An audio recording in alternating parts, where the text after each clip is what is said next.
külügyminiszter helyettes asszonyt, a Magyar-Belarusz Gazdasági Együttműködési Kormányközi Bizottság Belarusz társelnökét, és a magyar vállalkozók régi barátját, hiszen külügyminiszter helyettes asszony hosszú ideig nagykövetként működött Budapesten, és ahogy én visszaemlékezem, minden jelentős gazdasági fórumon részt vett.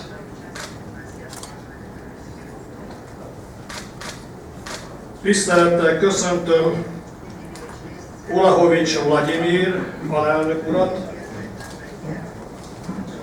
a Belarusz Kereskedelmi és Iparkamara képviseletében. Ezek után azt hiszem lassan kell beszélni, mert közbefordítom. Nem akadtam el, csak egy picit lassabban mondom.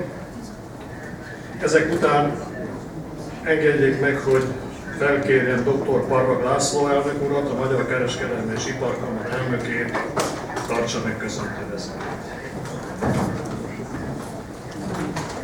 Köszönöm szépen, elnök úr!